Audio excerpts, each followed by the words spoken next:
our aerospace community must prepare for this. I think, Fessi, you said it very, very well. You know, we must see beyond, you know, this intercity kind of mindset that we have, and we must make a room for ourselves in that nascent business. And that's what our panel is going to address. What needs to happen to make all of this a reality? And you can understand it is a multifaceted problem, and we chose the people to address that many ways accordingly. So I'll introduce them right away, all of them just at once, and then we'll start with the discussion. So first we'll have Michel Dion. Michel and I are the only two scientists on the panel. The others are all engineers. Michel is very well known, is currently in charge of R&D at Bell Flight, Bell whatever. And it's not quite clear in my mind yet. So he's been with the company for about 13 years. He managed various programs, but mainly was involved with innovation up to this day. He also worked with L3MAS before, was involved into especially CF-18 in-service support program. So what Michel is going to do is going to give us one application, you know, air taxi in this case, and describe the Bell solution in some detail. So Michel is very well known, very active, and has been taking part in all battles relating to aerospace innovation. Wajid is from NRC. He holds the position of Senior Research Officer, and he's presently in charge of the program called Integrated Autonomous Mobility. So the right guy to address us. He's a gas turbine combustion specialist. So what Wajid is going to address is say, okay, Michel, this is the kind of thing we need to do, build. So what kind of R&D do we have to do? I think Michel is going to cover that a bit too, but what kind of R&D do we have to do to get us there? Then Phil, again, very well-known character in our community. Phil is VP of Business Development at Marinvent. Also, VP Business Development of the CERT Center, the Certification Center Canada, that their company is setting up. A very, I think, innovative construct to help us with certification. He is also an engineer. He was trained in the UK in electrical and electronic engineering. He worked also for about 13 years before coming to Canada on a training and simulation. So he moved to Montreal, lucky us, and he has been with Marinvent for about 8 years. Again, he is very, very active, very heavily involved into all the files that we're trying to develop. So his job is going to say, okay, fine. Once we've got these vehicles, how are we going to manage them in flight? How are we going to fly them? How are we going to control them? So that's going to be his job. And our fourth speaker is going to be Craig Bloch-Henson. You might see in your program, he's taking the place of José Martin from Transport Canada. José is on his way back from Argentina to deal with family problems over there, so he couldn't make it back. So thank you very much, Craig, to having picked it up very quickly. Electrical engineer from Saskatchewan University, work at General Dynamics on a many sort of integrated solution, including the military, I think, maritime helicopter program. Has been with Transport Canada for 3 years, and he's going to be involved, especially with certification standard, coordination of various initiatives, including with ICAO. And his job, once we've done all that work, is to try to help us understand what regulation or what kind of certification issues we have to deal with to make all of this a reality. So you see, very varied. I think it reflects the fact that our community will have to collaborate a great deal together to make these things happen. So everyone has 10 minutes to sort of make his pitch, and then we'll move into some questions. I will mix some questions that we've prepared ahead of time and with questions from the audience. So please prepare your questions right away, and if there are many questions from the audience, we'll just go with that. So let's get going. Michel?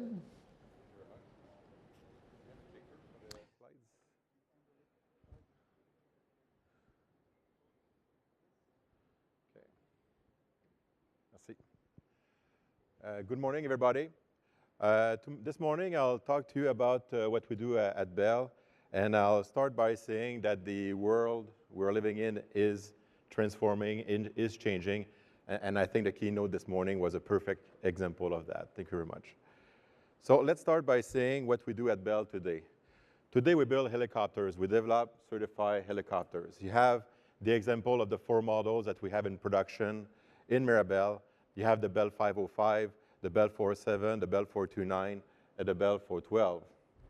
Those have been in production, for some of them, for many years. We have a commercial aircraft that is in development today. It's called the Bell 525. The only thing I'll be saying about that aircraft is that it will be the first commercially certified aircraft helicopter with a fly-by-wire flight control system. So there's a lot of technology that is being developed for that helicopter. This is today for helicopters the future, but we're also working on more projects for the future. And this is on, and my slide is coming, the unmanned vehicles. Here I give you two examples of that. I have the Hydra, which is a research platform that we're using to develop our knowledge, our technology around distributed electric propulsion system. We have the APT, which is the autonomous pod transport. And those two aircraft, what are interesting with them is that they're what we call tail sitters. They will be taking off like helicopters vertically, and they will make a conversion, 90-degree conversion into an airplane mode so that we can have the capacity of an airplane for range and speed. So mixing helicopter capabilities with airplane capabilities. This will be for logistics. The APT that you see there on the screen, we have a version flying today, the AP-20 for 20 pounds of payload. We have started flying one, what we call the AP-70, which is for 70-pound payloads. And then after that, we can go AP-500, 1,000. This will be a technology that will be made for scaling up. How about transporting people now with new vehicles? You have here the urban air taxi. This is Nexus. This is the program that we are developing for moving people around. This is a 6,000 to 7-pound aircraft at takeoff, and it will be used for, as I said, air taxi, but also can be for medical evacuations, logistics, defense, many possible applications. We're starting with hybrid electric today, but our plan is to make that aircraft eventually fully electric. We'll have a great deal of batteries on board that aircraft for two reasons. One is for managing peaks in power where we're taking off and landing, but also in case of emergency situations if we have a flame out of the turbines or problem with the turbines. So drones and air taxis have been there for decades. It's been the helicopter doing that, either to move logistics around or people around. So what changed in the past 2-3 years that makes the world transforming? First thing is that a new business model was proposed. In 2016, Uber published that white paper, and if you have not read it or looked at it, it's very interesting. It basically put the basis together on many aspects to show that, yeah, there could be a business model for urban air taxis. It talked about certification, the vehicle efficiencies, batteries, safety, pilot training, and so on and so on. The aircraft noise is very important. One thing you see coming out of these topics here is social acceptance. The day you're going to have dozens of these aircraft flying over cities, hundreds of these aircraft flying over cities, what we'll have to do. This document addresses that. Second thing also that more and more we see and that helping the business transforming is the technology that is the enabler. You see here a picture taken in the 60s. It's the X-22. That's an aircraft that Bell was flying to develop a concept of urban air taxis or similar to what we're doing today. You see the cockpit at the bottom. We call that seam gauges. It's very complex. It was hard to pilot. It was hard to control and was not efficient. So technology was not there yet to make it a viable product. Today, the other pictures you see at the right is the cockpit of Nexus.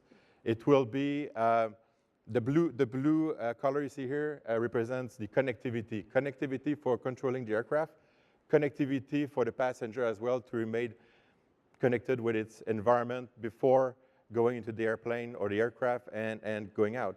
The cockpit is very different. We'll be using a lot more augmented reality technologies to control that aircraft. We call that a 4+1. 4 passengers plus 1 is the pilot today because we need that for certification and we need a pilot for the people on board to feel safe. But our intent is really to go autonomous with that vehicle eventually so that it's 5 paying passengers on the aircraft.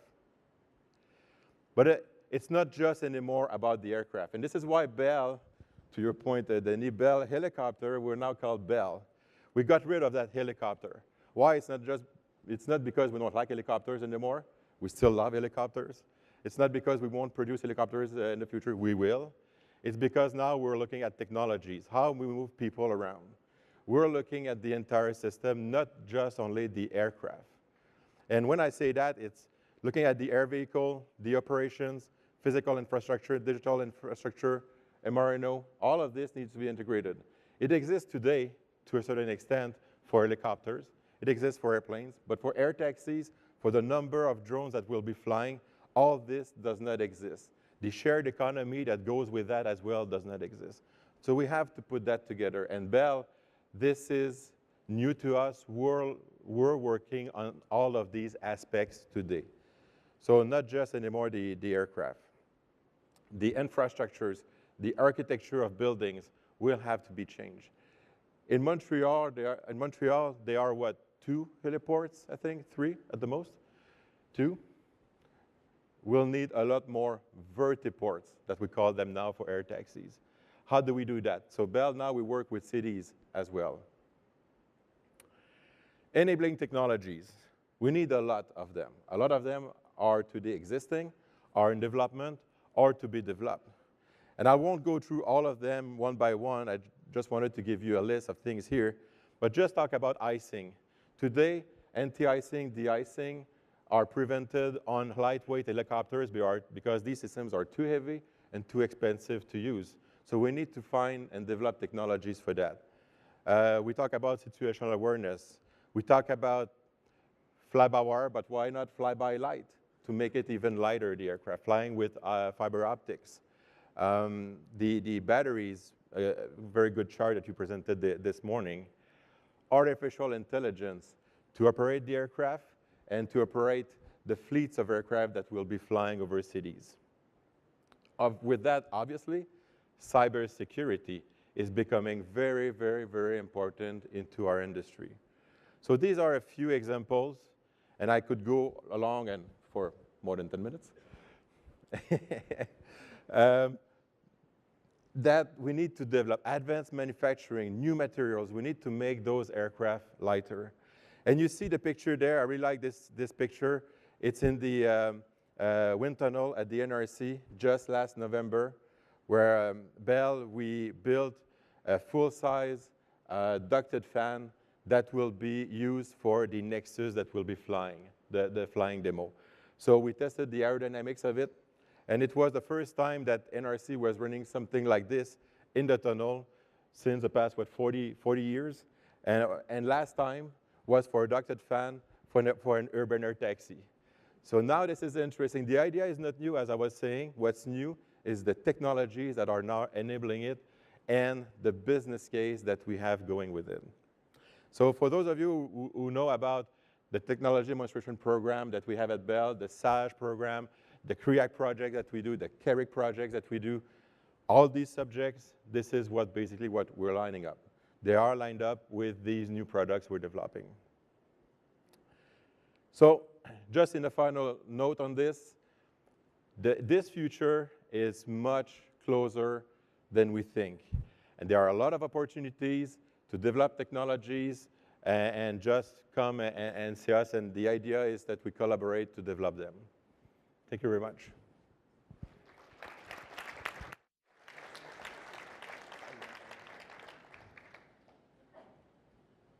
Can't see the Okay, good morning, ladies and gentlemen. Wajid, Chisty from the National Research Council, Canada. Just waiting for my presentation to be loaded. Jason? Yeah, there you go. So I was asked to talk about the technology development needs for the unmanned aerial systems, or more specifically on the urban air mobility. But before I do that, I just want to draw your attention on the right-hand side of this intro slide from NRC. It talks about 3 areas of contribution, which is the support for business innovation, support for federal public policy mandate, and also the advancement of science and knowledge. So 3 of the 4 things that you definitely need to establish an ecosystem for anything, in this case, the urban air mobility or the unmanned air systems. So with that, my presentation. So I was looking for a title for the presentation, came up with this very unusual and wonky name, 4x4. And you'll understand as I go through my presentation why I chose that title. Because it's new for everyone, and it's necessary you understand that. I was working very happily as a research officer on my combustion projects, and then suddenly this thing came and hit me, right? The urban air mobility came and hit me. So whatever I've learned in the last 2 years or so is kind of a summary of that. I want to share that with you. But a bit of a history before I do that. So you see this image there? This is a poster from 1909, the very first aviation conference or event. And what you see there, and it was called the Grand Aviation Week in 1909. The conference was held in France. And what you see there is a person looking out in the sky, and what they see is these flying objects of various shapes and sizes, right? Very new, about six years into the first flight of the heavier than air vehicle. Now, fast forward that 100 years plus, the history is actually repeating itself. So how? Look at this image here. This image is from Airbus. Same person or similar person, many years down, is looking out and also looking at these various new objects flying in the air, right? So it's kind of we are repeating the history once again. And during these 100 plus years, as you can see at the bottom of the slides here, we have gone through 3 revolutions in aviation. The first one was the dream coming true of flying an aircraft or people flying. The second one was this commercial airlines taking off. The third one was the jet age. And right now we are standing at the dawn of the fourth revolution in aviation called Aviation 4.0, which is the on-demand urban aerial mobility. So this is actually lines up pretty well with the Industry 4.0 revolution as well, because of the fact that many of the technologies and industries and regulations, they are sort of come and converge at this very nexus. Sorry to use that name, yeah, but it's a very appropriate name. Yeah. So now this is a slide I want to draw your attention to, and this will basically tell you why I chose that 4x4 as the title of my presentation. So in order to form an ecosystem, you need to think about 4 things. Here are the 4 things. The 4 elements, the 4 priorities, the 4 markets that this ecosystem serves, and the enablers. And I'll go over them one by one, and you can watch that counter on the right go up as I speak. So in order for the ecosystem to work, you need to consider 4 things. The aircraft systems, the certification, the infrastructure, and like Michel mentioned, the social acceptance. So that's one dimension of the 4. The next one is the markets that this ecosystem serves. So anywhere from inspections, which we are doing right now using drones, last mile delivery, you saw the organ being transplanted, there's all that special operation inspection area using drones. From there, we hope to move to unmanned cargo, then transporting people, and then the supporting services that go with it, right? The companies are no more aerospace companies, they are technology companies, they are actually service providers now as well. So that's the markets they're going to serve. The third is the priorities. Priorities for the technical, how to solve the technical challenges. And they go in this order: safety, security, performance, and cost. We need to address that in that very order to make this ecosystem work, right? And the last but not the least are how do you make this ecosystem work? There are 4 enablers there. The technology itself, a strong supply chain, regulations which are just right, not very stringent, not very loose, so that we don't compromise on the safety, we don't compromise on the business.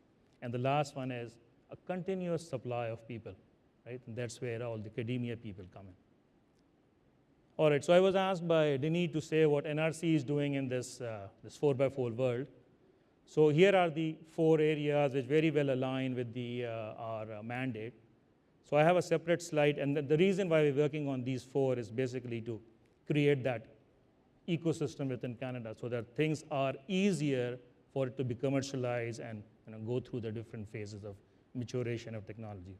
So I have a separate slide on the advancement of the niche technologies, but I would like to use this slide here to tell you a little bit of how we are doing the other 3.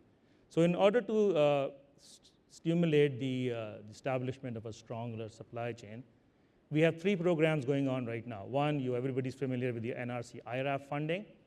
There is an addition to that, which is the certification program, which is if there is a need to use NRC facilities on top of the funding, there is a discount that's provided by the IRAP.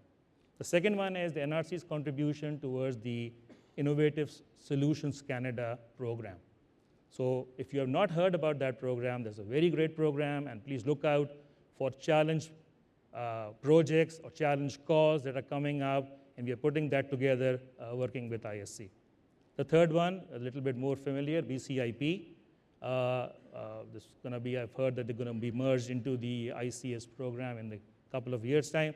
But that's also a very good mechanism to work with NRC, which is the testing and the demonstration work is done at no cost to the SME. So that's as far as the strong supply chain is concerned. Supporting the regulatory framework, we're working very closely with the Transport Canada, the RPAS, Remotely Piloted Aircraft Systems Task Force. Craig is here, is going to talk a little bit more about it. We have identified together 6 areas of technology areas. We're helping Transport Canada in that. And the D&D, mostly on the procurement qualifications of the drones and the unmanned systems. And last but not the least, 3 programs for working with the universities. We are already sponsoring the US student competition that's held in Alma and one other place I forget. Foremost, yeah, thank you. Supporting as well as providing mentoring to the student teams there. The grant and contribution is another area in selected areas of unmanned system. And very recently, we have also started these 2 new programs to get postdocs and graduate students on board. And I'm talking this with respect to the unmanned air system. So there are other programs as well, but for these ones. Now, I'm almost done. So the 4 areas, once again, keeping up with the theme of 4 here. The four areas that NRC is focusing on the technology developments are the non-conventional vehicle itself, the on-demand operation, the flight autonomy, and the enabling technology. And I'm not going to go over this list. I think this presentation will be made public as the, right, sometime. But the main areas there is integrated design is one, right? We're talking about how do you combine this multifaceted, multidisciplinary, multi-optimized problem into one vehicle. So that one area, low noise, Michel mentioned, big issue. We're working on that. Propulsion, distributed, hybrid, and there are other areas as well. The icing was mentioned, that's part of our on-demand operation domain, all-weather operation, the safety of the occupants, and the robotic system, how do you use robotics to perform certain aerial duties. Similarly, on the flight autonomy side, sense and avoid, path planning, airspace integration. And last but not the least, the enabling technologies, digital technologies, artificial intelligence, machine learning, and like I said, the development of simulation tools, mostly in the MDO and MO areas. And the thing that we do very well is the qualification and the tech demonstrations. This is the most important slide in my presentation, right? And I show this in all my presentations, which is you cannot get anything done that either I have said or other my colleagues will sit here up and running until you are collaborating, partnership, and leveraging, right? So and those are the 4 elements of the partnerships there. All right, I did this wrong, go the other way. All right, what are the key takeaways? We need a 4x4 traction, right? 4x4 traction. And new markets, Michel talked about that. In order to make that possible, technological solutions, collaborations, and last but not the least again is NRC is already on this. If you have any questions with regard to the SME or the academic involvement solution that you can provide, I'm here today and tomorrow, and I'm looking forward to those discussions.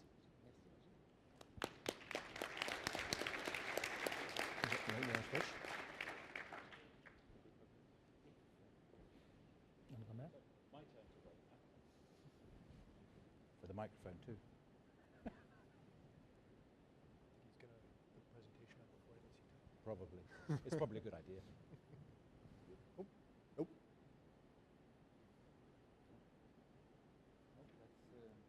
The other next presentation.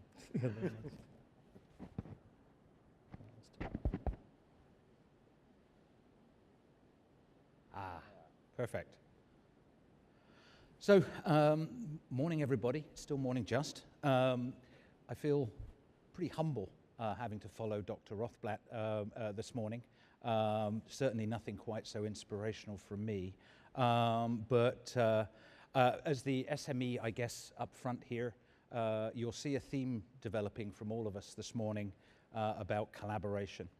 I hope you'll see it anyway in my presentation. Does it take a while? Oh, okay. Clearly I'm the kiss of death with the...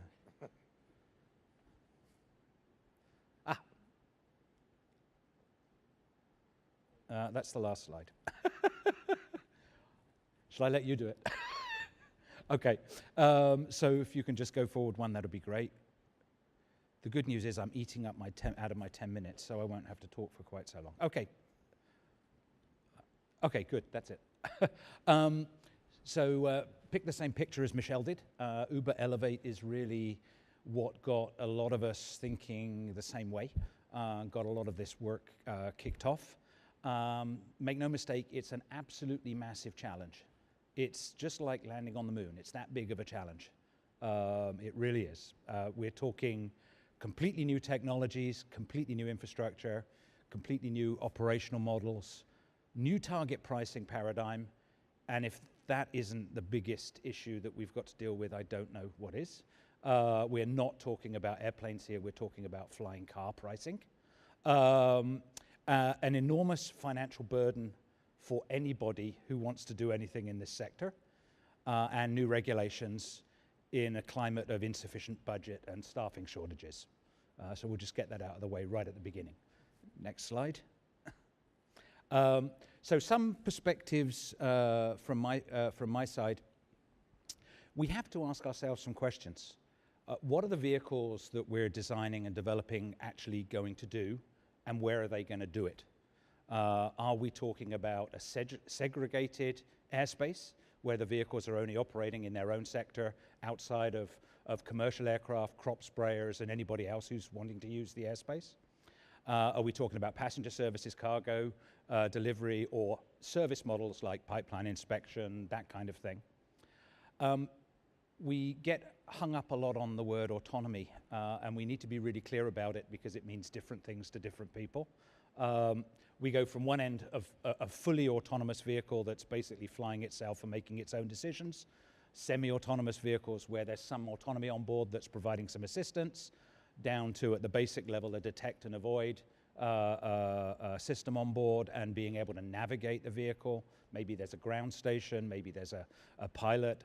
And then we've got to look at the issue of airspace and whether or not we're talking about enabling unmanned traffic management, so individual operators operating their vehicles are going against their own set of rules, or how will that integrate with the air traffic control system that we currently have in place? Or are we moving forward, as we know we have to for next-gen airspace globally, to an airborne traffic management paradigm where airborne vehicles are actually more taking control of where they're planning to go on their route, and air traffic control turns more into a monitoring function, a policing function to make sure that bad stuff doesn't happen. My opinion is that's where we have to go, and we should know that from day one. I don't subscribe to the Amazon parcel delivery service operating its own unmanned traffic management for its own services. I don't see how that could work safely in anyone's imagination. And then if you look at urban operations, we have to consider noise, as Michel mentioned before. Noise basically pushes you towards electric vertical takeoff and landing. That has its own challenges. We've heard a lot about those this morning. And under whose management and control are those urban operations going to take place? We're not talking about airlines anymore. We're talking about a completely different way of operating these vehicles. Michel also mentioned security. We have to worry about security more and more and more as things become more connected. And of course, we've got the big question mark at the end on public acceptance. Next slide, please. All right, so absolutely no reference at all to anything that Dr. Rothblatt mentioned this morning about pig lungs. The flying pig was up there before I knew what Dr. Rothblatt was going to say, but I guess that's an alternative to flying organs around. We could actually fly the animal. But basically, what I want everybody to understand, I'm sure you all do, novelty equals risk equals time equals cost. All of those things. If you put anything new in something that's going to fly, it's going to increase the risk, the time, and the cost, period. There's no question about that. That's just a fact. And so what we should do, in my opinion at least, is to spend time constraining the problem set right up front. We should look for incremental changes. Dr. Rothblatt mentioned this in her presentation this morning, not revolutionary change. Revolutionary change is great, but in the safety environment, not really tenable. So we need to introduce to people to concepts and technologies gradually and make our changes as we go along, and build a completely credible long-term solution. And fundamentally problematic for industry sometimes, we need to work with others to share the cost and the risk. There's enough cost and risk for all of us to go around. It's much better for us to divide and conquer and work on our own set of issues, not on all of the issues at the same time. So I want to give you an idea that what we need in Canada from the urban or the drone market or the beyond visual line of sight, call it what you like, what we need in Canada may not be the same as what is required in the US or in Europe. We have a particular geography, a particular set of demographics. We may have things as a country that are higher priority to us here, and we should damn well focus on those, not on trying to solve everything all at the same time. Otherwise, pigs might fly. Next slide, please. So wanted to give just a quick example. Michel mentioned it before, the technology demonstrator program. Bell, Pratt, CMC, and a whole bunch of other companies and universities and NRC all were very happy to be successfully awarded the TDP program year-ish ago, something like that. And we're part of the team. We're very pleased. We're under CMC's piece of the puzzle. And what we're looking at is the application of, I won't call it AI per se. I think it's a much overused term. I call it complex, unpredictable software. We're working on the development of algorithms to handle route planning, route optimization, in terms of optimizing for fuel, distance, and time, route execution, all of that conditioned by what's going on with other traffic, including the avoid function to make sure that you don't crash into or get close to other traffic. A crash, interestingly, isn't necessarily what you should be trying to avoid. It's very disturbing to see something going in front of you, even if there's a reasonable amount of distance. You want things to be more parallel tracked rather than things to go laterally across your field of view. So the avoid function isn't just about distance, but also conditioned by weather and airspace. And the airspace one is really important. So Canada's, and sorry, let me finish this slide first. I'm getting ahead of myself.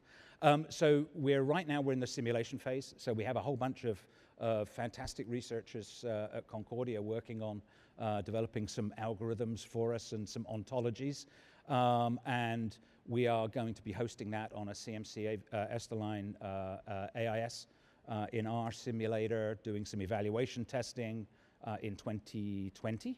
And then we're going to transition that to be fully integrated into one of Bell's flight platforms in 2022 and actually be go fly that stuff.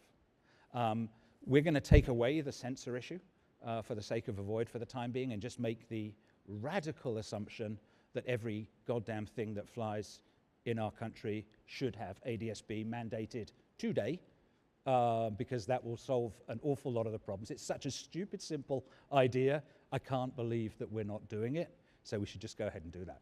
Next slide. So the funnel question, exclamation mark on the right-hand side is really just to identify we are resource constrained. And if the dot at the end of it is a type certificate on a vehicle, the orange small piece is Transport Canada, or in the military case, DTAS. Both organizations have the same resource limitation and budget problems at a time when both are facing an increased number of programs and an increased diversity of technologies that they're having to work with. Is that my timing button, Denis? I'm done. So the last thing that I would say is the less things we put into that funnel, the more chance we have of getting things out of that funnel. If you clog it at the front end with too much disparate stuff, the whole system will stop. End of presentation. Thanks.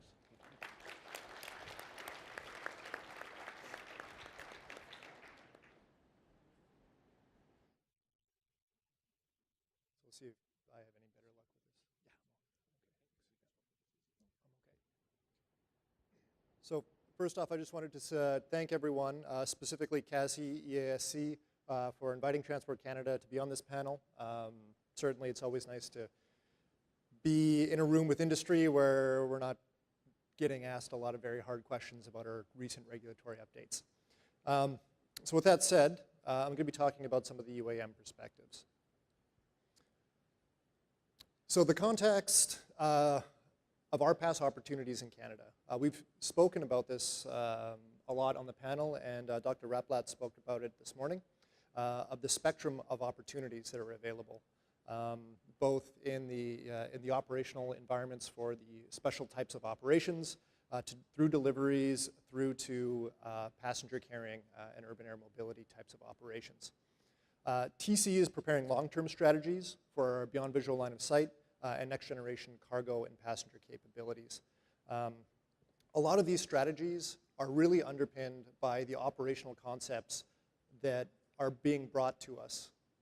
The concepts of operations such as UNITHER's organ delivery services, concepts of operations around drone deliveries up in northern and rural and remote communities, as well as urban air mobility. And the focus of our group is to foster the R&D and foster the industry so we can get a critical mass where we're able to fully deploy all of the solutions that are necessary for a safe integration into Canadian airspace. So what does that mean? Our first step is our beyond visual line of sight operations. TC's developed a strategy to enable our BVLOS type of operations.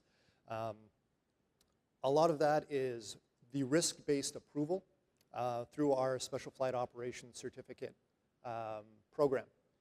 For those of you that are familiar with it, the SFOC program is a long-running program that's been used to enable innovative operations within Canada, and we're expanding that to include BVLOS operations, utilizing our operational risk assessment methodologies. Ultimately, that SFOC program is our way of gathering data on BVLOS operations, urban air mobility, technology that's available to inform our ultimate regulatory structure to, again, enable these types of operations across Canada. So one of the big pieces of infrastructure that needs to be developed and needs to be understood is the RPAS traffic management concept. The ultimate vision, and this has been spoken to on this panel a number of times, is that there's going to be a revolution in the way that we transport people, goods, and conduct surveillance and operations in the air. As a result of that, we need to integrate all of these different types of vehicles into our airspace. And that's causing us within the regulatory community to rethink the underpinnings of our current air traffic management systems while still trying to maintain safety. So to that effect, TC is co-chairing with NAV Canada a working group that's aiming to define the technical and policy requirements associated with RPAS traffic management in Canada. The RTM action team, as it's known, has had a couple of meetings. The plan is to deliver a roadmap before the end of the year for how we're going to work with industry to develop that concept within Canada. I'm going to reiterate this again. Bringing your concepts to us, applying for SFOCs, bringing your concepts of operations helps us understand what the vision is from the industry, what the capabilities of the technology are, and what the operations that are feasible to be conducted within the Canadian airspace are. Oh, actually, I'm going to pop back to that in 1 second. I think the last line there, the phased-in approach, going back to what a number of the presenters have said this morning, it's an incremental process. We've been taking this approach to our visual line of sight, as well as to our beyond visual line of sight, as well as larger aircraft operations and approvals. By taking this incremental approach, we're able to more effectively evaluate and contain the risks and understand the nature of the technologies that are emerging, their capabilities, and more importantly, their limitations. So understanding that technology is a real focus of our R&D. So we have been working with NRC on our 5-year RPAS R&D plan to address the regulatory uncertainties with new technologies, to coordinate with our international R&D partners, including the US and Europe. As Phil noted, there's enough cost and risk to go around, so we're trying to take advantage of our international partnerships to leverage the best of academia so that we're not reproducing the work and we're effectively engaging. Of course, part of that is leveraging the results of that research into development, creating technologies that are fieldable, certifiable, and ultimately safe. And those technologies and that R&D program is going to inform the future of our certification and airworthiness requirements. The TC and NRC are also coordinating with NASA on the UAM Grand Challenge as state observers supporting Canadian innovators who have applied for that program. Finally, the big C, certification. TC is continuing to take our risk-based approach to certification. We are looking to leverage industry consensus standards. As Dr. Rapplak noted, there are a number of different applications. Industry is extremely diverse in both the drone world as well as even in the urban air mobility. And the industries themselves are also diverse. And so what we're looking to do is leverage the industry consensus standards, getting those segments of industry together, collaborating together, understanding what the best practices are, leveraging the research and development that industry has done, and identifying the safest ways to do things. And really leveraging that through our airworthiness, our certification approaches, as well as our operational approvals. And finally, international harmonization. Aviation is an international activity. We have the world's largest unprotected border with the United States. We have shared responsibility for air traffic management in the Pacific, Arctic, and Atlantic Oceans. We are the host state for the International Civil Aviation Organization, and ultimately we understand that there's only 37 million people in Canada. We are a small piece of the pie when it comes to servicing a broad international industry, and we want to enable Canadian industry to be not only competitive with the rest of the world, but to lead the rest of the world in providing safe technology and safe solutions for air transport. Finally, opportunities for engagement. We like to say our door is always open, noting what Phil said about budgetary and resource limitations. I think the big takeaway, if you take anything away from my presentation today, is that we are hosting a Drone Talks workshop May 29th and 30th in Ottawa.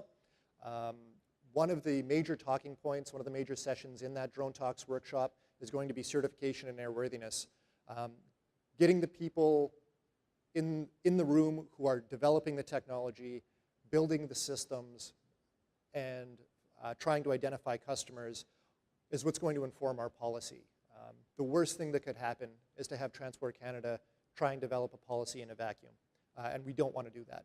That's why we're here. That's why we're hosting this workshop in May 29th and 30th, and we're going to continue to engage with industry so that we can know what you're doing, and you can inform us about the best ways forward in very concrete, realizable terms. Of course, through our regulatory BVLOS program, we are, as of June 1st, the Part 9 regulations come into effect, which require SFOC applications for BVLOS operations. We are accepting those, so again, please bring your concepts of operations to the task force, to the regions, so that we know what you want to do, and we can help you find a way to do it. Specifically with R&D, again, we're working with NRC, and we're continuing to try and identify partnerships with industry, partnerships with academia, and partnerships with other international organizations to really bring that together. And finally, again, we're working with international standards development organizations, which are fed and are really the lifeblood of our airworthiness and certification processes. Having support of Canadian industry on those SDOs goes a long way in making sure that the Canadian perspective is seen, heard, and becomes reality within the international community as a whole. So that's it for me. Thank you, everyone.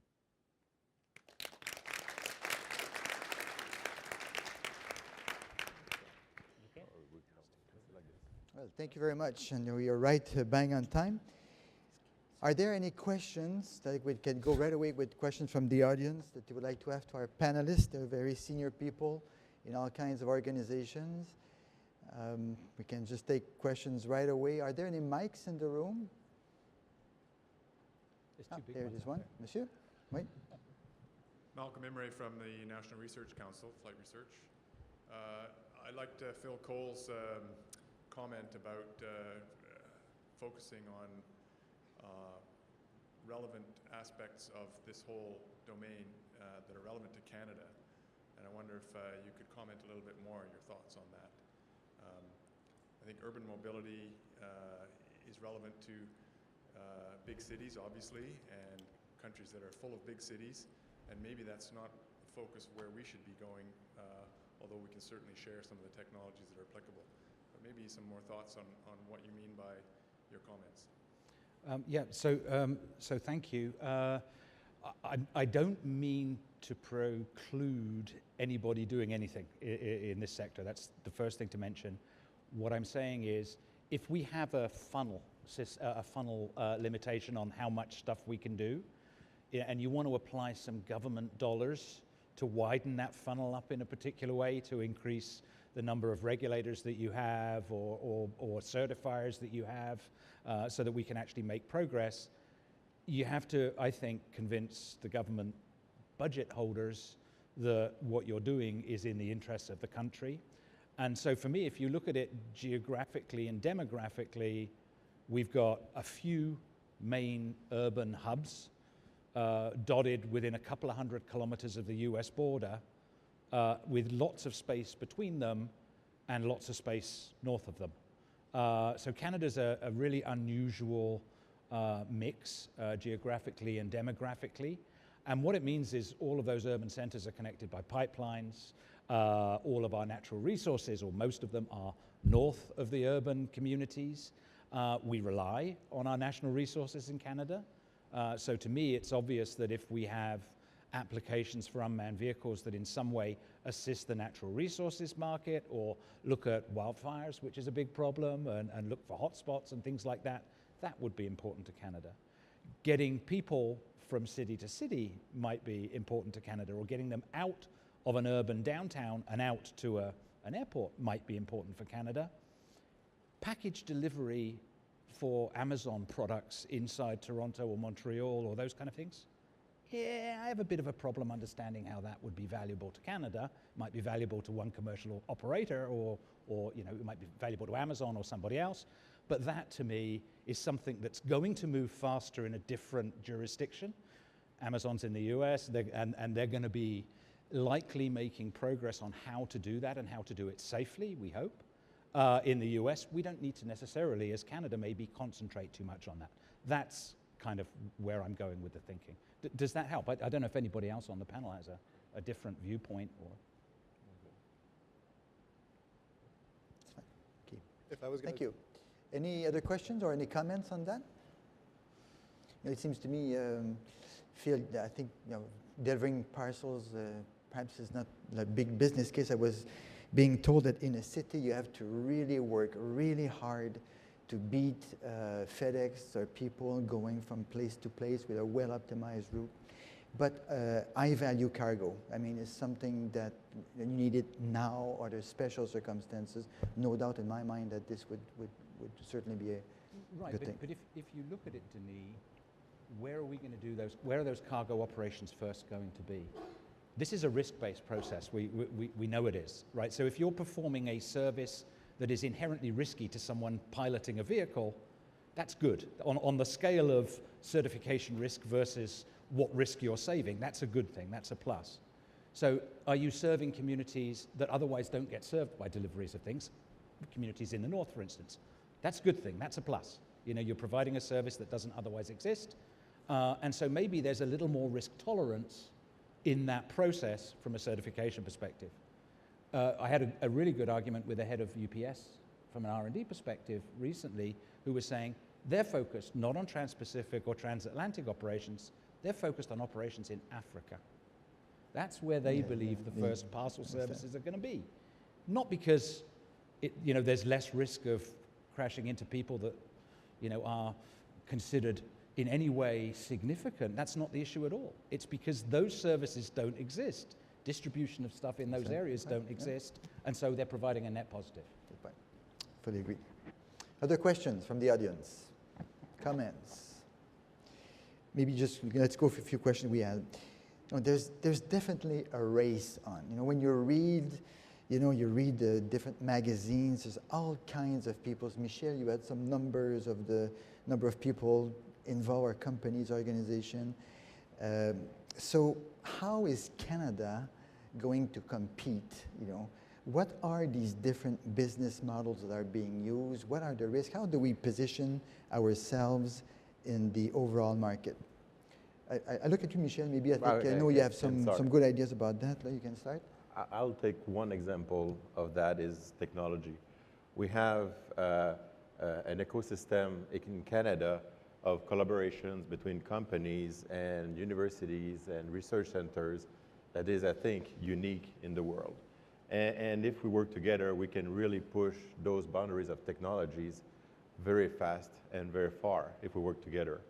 So this is one real example of how can we use the technology to reduce the risks, make the aircraft safe, improve reliability, and this should give us a notch on some other areas in the world.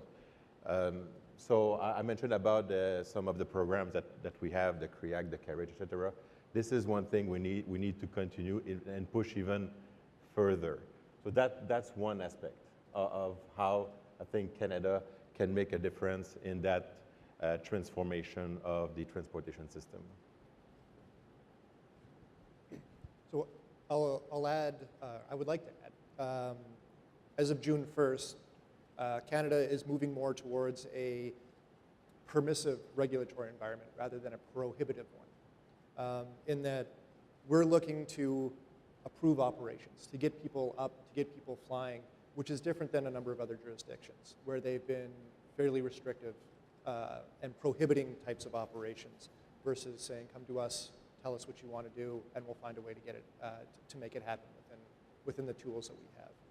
In addition, I know specifically between us and the United States, Canada has a lot more flexibility in our regulatory tools to be able to approve operations and to be able to enable certain types of technologies in various aspects. Other points? Questions? Nobody for questions? Michel, that was a good answer.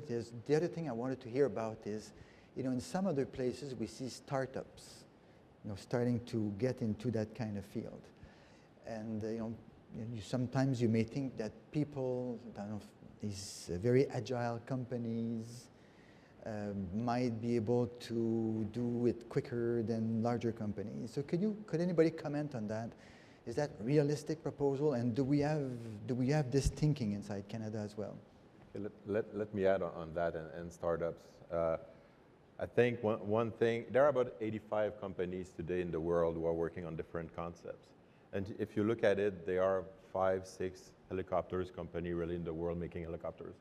So there's a lot of new people on the market who are, and we had very good example this morning. So these are companies that are agile, are coming with new ideas. One thing that we're working on at Bell with our product is how can we make a production of it? How can we make it effectively to a good cost point for selling the aircraft, to operate the aircraft? So one thing we do, we work with startups to develop these technologies. The ducted fan I've shown you that we tested at NRC a few months ago, we had actually few, 2, 3, 4, 5, I can't remember the exact number, small companies and startups working with us on this. Why? Because we were trying new manufacturing techniques to make those fans. We looked at their agility as well. So I think this will be one key, and we have, and I'll say especially in Montreal because I know better this area, we have a lot of good, really good technology startups. And we have, and I come back to that ecosystem because I think it's very important, mechanisms and ways to work together. So this is how we, I think, another way Canada can play a big role into that transformation is the large companies working with startups. And Phil mentioned a good example of that, the collaboration between Marinvent, CMC, and Bell on disruptive technologies, really. So. And I think it's more fundamental than that. We won't rise to this challenge without startup companies. We need people who think differently. The aerospace industry, it's full of people like us. We're old, we're, not Michel, of course, but getting close to retirement. We're stuck in our ways. We're constrained by processes that we live and breathe every day. Processes that generally say, don't change anything. Whatever you do, don't change anything.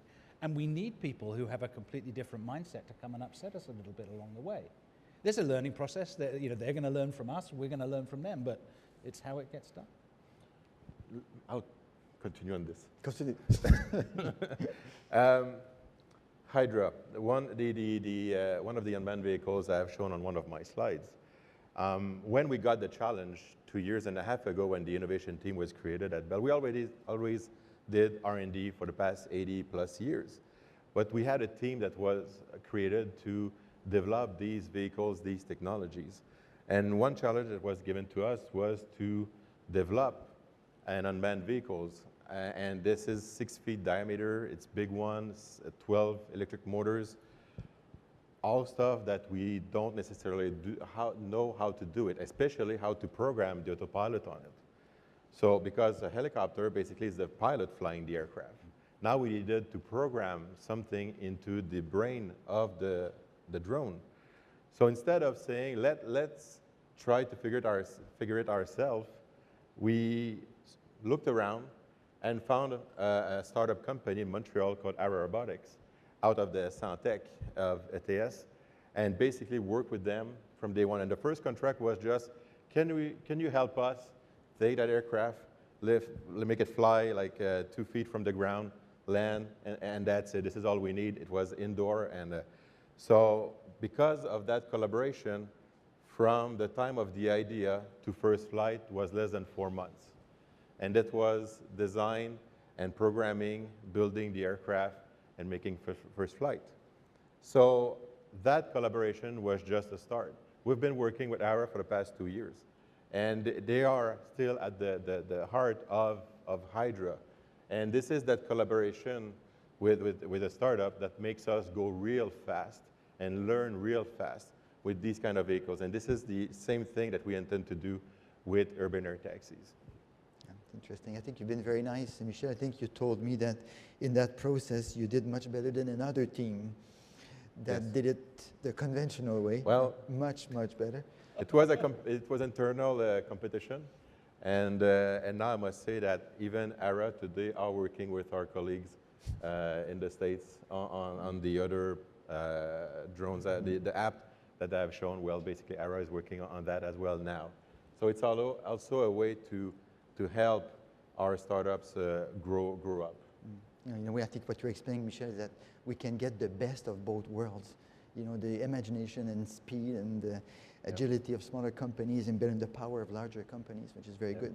Questions? People? Getting hungry, I suppose? Maybe just one thing about certification. Again, in discussions, I think it was with you, Michel, you know, I think you made a statement at one point, our drone will be certifiable, meaning that other competitors perhaps have not learned a lesson that Phil, you remind us all the time, think certification from the start. So can you just tell us, maybe if they start by Phil, what's the best path to certification? I mean, for this new, a bit unknown field. Well, first thing is to involve the authorities right from the start. Not to wait that the technology has been developed, not to wait that, oh yeah, we know it can fly, now we'll involve transport and FAA. And so we've been working with the authorities for years now on developing the unmanned traffic management systems and the vehicle level. And we take also the experience of our helicopter development programs to know how we're going, through what process we're going to have to go to certify these new platforms. So to give you another example, and I'll take Hydra as an example, first time we went through the SFOC process and the risk process, one thing that we decided internally was when we're going to go and fly that aircraft, we're going to use the same process as we do the flight test programs. So we have basically a flight test engineer coming with us. Obviously, this is a scaled-down process, but everything we could take from that flight test programs, that process that we have, we bring it to the unmanned vehicles. How do we document the flights and data capturing, etc. So this is the way we're doing it, and we know this is not easy to do, the certification. Just the Bell 505, which is not in our world a very complex helicopter to certify. It took us 2 years full time with 3 flight test vehicles to go and gather all the data needed to show it is reliable, it is safe, it has good handling qualities, etc. So imagine now with an urban air taxi, a hybrid electric or all electric with flyby systems. With AI? AI on board? well, and this is when, let me segue on this. This week there's also big meetings on AI for aerospace on a project called DEAL, Dependable, Explainable Learning. Dependable and explainable learning. Yep. And this is basically the question, fundamental question, how are we going to certify AI? And what will be the path to get there? So again, we're many companies working on this. We have universities, research centers, collaborating to find a way. So as Phil was saying, our resources are limited compared to others. So the way to get there is to work together. So. Just by the way, DEAL is a joint venture, so to speak, a joint project between CRIAC, IVADO, and the IRT Saint-Exupéry in Toulouse. It's a very large project, probably about 10 million each on each side. And really at the fundamentals, trying to figure out, are we going to understand these damn things? And as you explain, how we're going to certify them. Phil, anything you would like to add with all your experience about certification, you know, the common mistakes people do? I think Michel already touched upon it.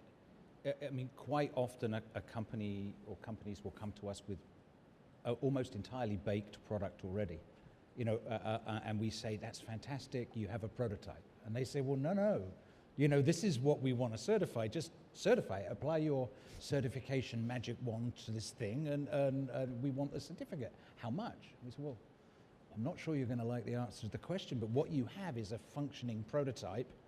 Be prepared to completely redesign it if you haven't thought about certification in designing this thing. So show me the evidence that you've got that supports all your design decisions up until this point, and if you don't have it, great, prototype. Let's start the design process now. What are the requirements? And you start walking them through the process from requirements. So companies that haven't been through the process, even companies who think they understand the kind of process because they've worked in trains or they've worked in medical systems or something else with safety, it's not the same process. It's absolutely not the same process. In the aerospace industry, we design safety into the product. We don't test a product at the end to prove that it's safe. It doesn't work that way. We do both. You have to have the design safety, especially with software. You can't measure it, you can't weigh it, you can't break it. So you have to design software safely from day one. It's the only way we can do it in our industry. And this is the issue with AI. It's not deterministic. You know, what are all the failure modes? Well, we don't know. We don't even know what the outcome is going to be. It just does magic stuff and we arrive at something. Not good from a certification perspective. Just before I take your question, the cert center that you're developing, the certification center, yes, is one tool that could be used to accompany Sure. people. And we do this. We work with several. We have 6 urban air mobility customers. Merci. Oui, monsieur?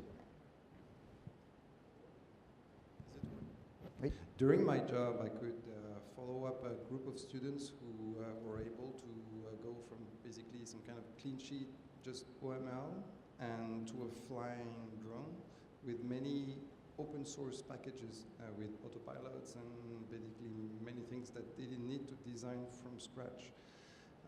So in order for all of these taxis, drone deliveries to happen in the near future, what, in your opinion, should be the very next step that we would need to complete? Well, I would forget the open source stuff. You would forget what? Excuse me? When you certify software, if you're using software that's been previously developed or already exists, you are responsible for the certification of that software as well. So if you don't have access to all of the design information and all the evidence that I'm talking about, you're not going to be able to certify that software. End of story. Sure, but today there are many things like this that are already available, and off-the-shelf components makes the creation of a drone super easy. So in order not for everyone in their own garage to build their own drone and to make a big problem, what should be done? Like what would the very next step should be such that, well, we all live in a safe environment? So I'm getting a lot of looks.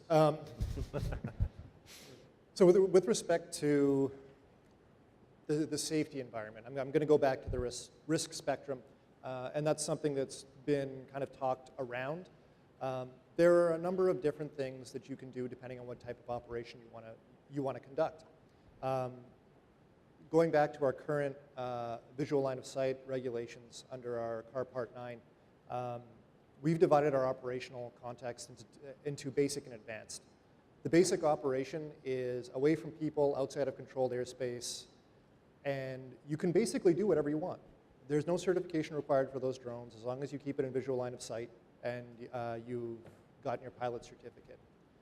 As you move into the higher, more complex operational settings, operations near people, operations over people, operations in controlled airspace, we're looking at manufacturers to be able to provide a safety assurance with their system. Effectively, that their systems have been designed to operate in that environment and have been designed to operate safely in that environment. And they've taken into account the mitigation of risks and the testing and verification of their systems in order to prove that their systems have been designed and implemented successfully. Of course, that operational risk expands out all the way into what we would consider airline operations, cargo operations, human passenger operations, with a whole gamut of different types of operations in between. So, as you noted, the tools are available. It's very easy to go get a Raspberry Pi, download a bunch of open source software, stick it onto a handful of motors, and get it up and flying. But the question is, what operation are you trying to perform, and what level of safety, what level of robustness do you need in your design, your implementation, and your results in order to be able to perform that operation and maintain that aviation safety. And we conduct that risk assessment as part of our special flight operations certificates. Again, speaking back to gathering the data that will ultimately inform our regulatory framework, anything that falls outside of CAR Part 9, which is the visual line of sight drone operations, needs to have an SFOC associated with it.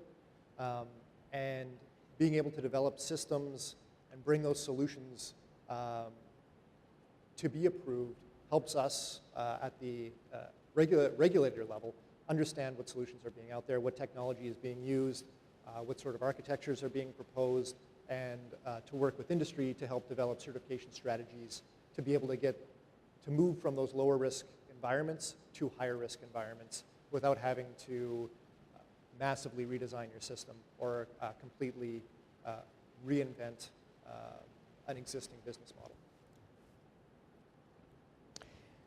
Yeah, I've got two more questions on my list. I think I'm just going to pick one, so let people go to lunch. Maybe Wajid, you can start. Urban mobility, many challenges. We've seen lists. What would be your top priority? I mean, what would be if you had to pick one or two topics we have to work on to make urban mobility a reality, what would they be? So you're talking in terms of the technical challenges? Yeah, well, yeah.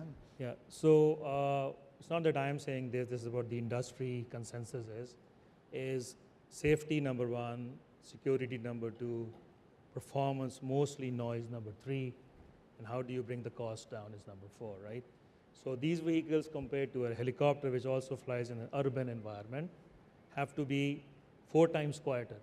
It has to be 15 times more reliable, at least 2 times more safer, right? And 10 times more or less costly, right? So in that order, that's the priority order, right? Safety, security, performance, and cost. I agree with everything Wajid said. I will add social acceptance.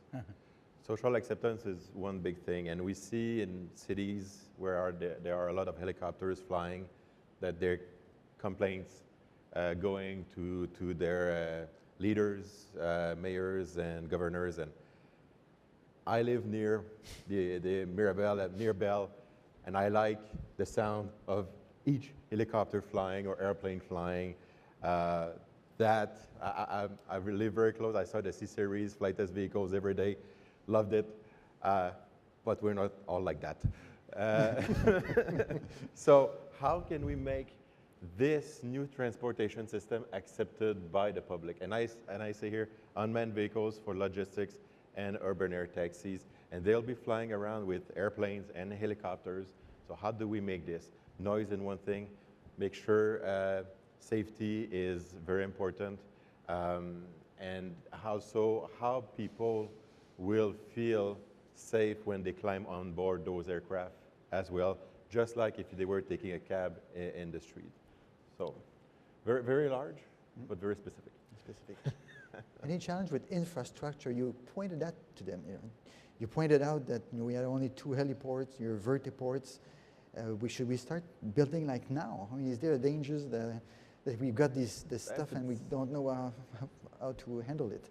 If it's just me, even before we talk about urban air taxis, there should be more heliports in Montreal, just for helicopters. We should be using more helicopters for sure. But other than that, it's true. It will be so much connected, integrated, the intermodality, the cars with the trains, with the airplane, with the urban air taxis. All of this will take a lot of time to create, and we need to start now. Wajid? Yeah, just wanted to add on to that infrastructure thing, the vertiport, right? So if you follow what Uber is asking the industry to do, the quick turnover, the fly in and fly out, a vertiport would require about 3 megawatt of power. Consider that putting it right in the middle of Montreal or Toronto. You shut down everything else around you, right? Mm-hmm. So that is another challenge that we have sort of not touched upon because that's not our area, but that's a big issue. Hydro-Québec has lots of power. Anyway. Denis, well, thank you very much. May I? Oui, bien sûr. Sorry, I have a slightly different answer, although it's very similar to Michel's. I would say public acceptability is the single number one issue to deal with, because with it, you can fix the other issues. Because the actual biggest roadblock right now is regulatory bandwidth, and you're not going to get the government to actually address it unless the public, the people who elect them, are actually demanding the service. So I would say public acceptability drives regulatory funding, regulatory change, and if Canada has one thing unusual to offer in discriminating itself, it's the perfect flipping country to test this stuff and to get a bit more creative and a bit more risky. It really is, and we should be using it. And we're not. It's criminal. Criminal. Thank you very much. There's one thing I will just, as a takeaway, collaboration would be very, very important. I think you mentioned it.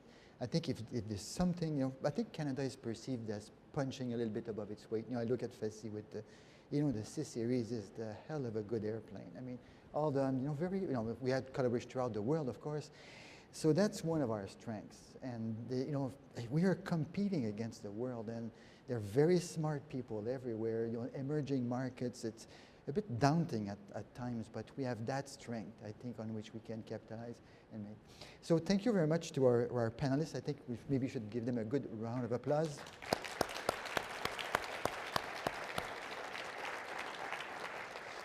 Hope it has been useful. I'm trying to find Jeff so that he can give a little bit of information about the logistic for lunch. I think, let me try, I hope I'm going to look correct information. There is no organized lunch for the conference. So the few restaurants, okay, come on, 1h30? Okay, so, but there are Carrefour Laval right next door to it. There's all kinds of restaurants there. So people are on their own. And please be back at 13:30, right? Merci. Thank you very much, everybody. Merci.